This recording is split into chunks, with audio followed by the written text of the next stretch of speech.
자, 지금부터 정말 흥미진진한 이야기 속으로 한번 들어가 볼 텐데요. 때는 고대 페르시아, 거대한 제국의 궁정입니다. 왕비의 자리가 갑자기 비게 되면서 한 민족 전체의 운명이 정말 뜻밖에도 한 어린 소녀의 손에 달리게 되죠. 예상치 못한 영웅, 정말 치밀하고 잔혹한 음모, 그리고 그 모든 것을 한순간에 뒤집어 버리는 위대한 반전까지. 성경 에스더서에 기록된 정말 영화보다 더 영화 같은 실화, 지금부터 저랑 같이 파헤쳐 보시죠.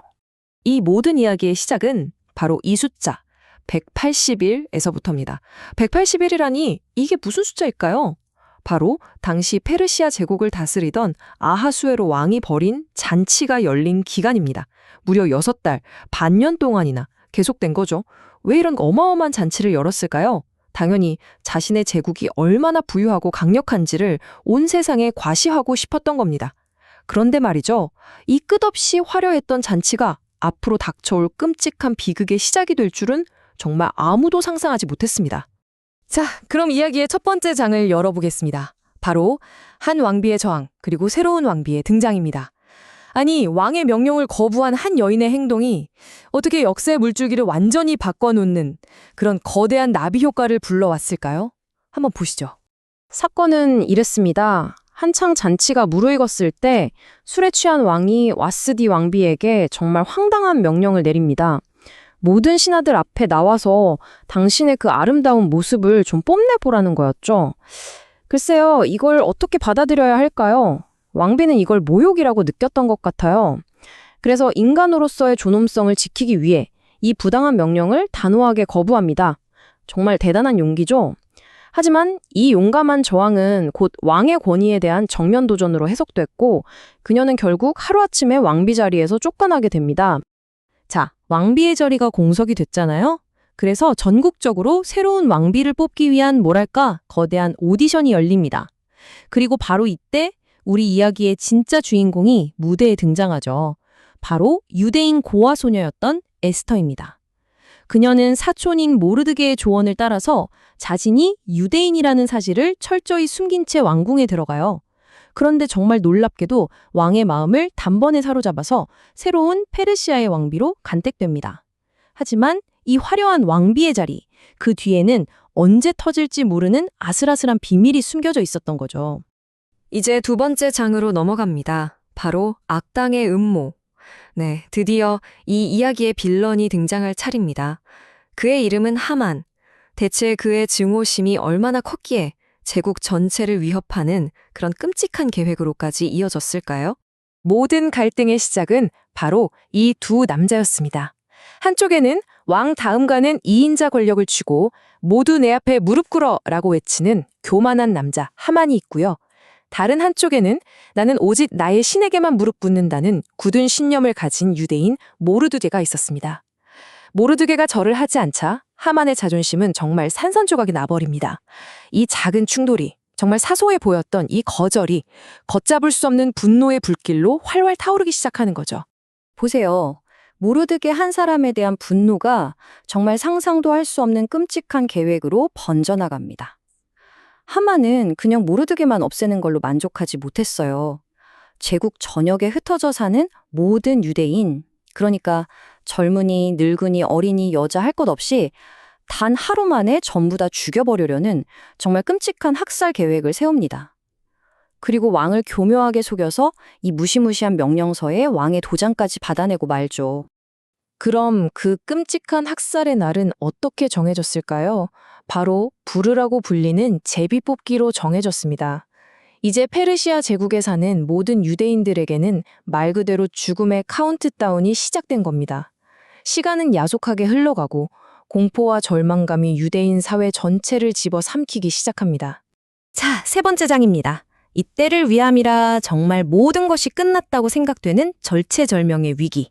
이제 유일한 희망은 단 한 사람에게 달려 있습니다. 바로 자신의 정체를 꼭꼭 숨긴 채 왕비의 자리에 앉아있는 에스더. 모든 민족의 운명이 그녀의 어깨에 달려있게 된 거죠. 자, 근데 진짜 큰 문제가 있습니다. 당시 페르시아 법이 아주 특이했어요. 한 번 왕의 도장이 쾅 찍힌 법령은 그 누구도 심지어 왕 자신조차도 절대로 되돌릴 수가 없었다는 겁니다. 이건 뭐 법적으로 사형 선고가 땅땅땅 내려진 거나 마찬가지인 상황이죠. 유대인들에게 과연 희망이 남아 있을까요? 이런 막다른 골목에서 과연 빠져나갈 길이 있기는 한 걸까요? 바로 그 절망의 순간 모르데가가 에스더에게 운명을 가르는 메시지를 보냅니다. 네가 왕비가 된 게 바로 이런 때를 위한 건지 누가 알겠느냐? 이 말은 그냥 단순한 질문이 아니었어요. 네가 지금 누리고 있는 그 화려한 자리는 그냥 즐기라고 주어진 게 아니라 바로 우리 민족을 구할 책임이 따르는 자리라는 아주 강력한 외침이었죠. 더 이상 침묵하고 숨어 있을 수만은 없다는 겁니다. 그리고 마침내 에스더가 결단을 내립니다. 당시 법으로는 왕이 부르지도 않았는데 함부로 앞에 나섰다가는 그 자리에서 바로 죽임을 당할 수도 있는 끔찍한 중죄였어요. 하지만 그녀는 자기 민족을 구하기 위해 그 모든 위험을 감수하기로 결심합니다. 그리고 이렇게 말하죠. 죽으면 죽으리이다. 이 짧은 한마디에 자신의 모든 것을 내던진 한 여성의 그 비장한 각오와 용기가 전부 담겨 있는 것 같습니다. 자, 드디어 4번째 장입니다. 바로 위대한 반전. 이제부터 이 이야기의 판이 완전히 180도 뒤집히는 그 짜릿한 순간으로 가보겠습니다. 그런데 정말 놀라운 건요. 그 모든 반전의 시작이 왕이 잠 못 들던 어느 날 밤 아주 사소한 사건에서부터 시작됐다는 겁니다. 이 우연처럼 보이는 일이 어떻게 모든 걸 바꿔놓았을까요?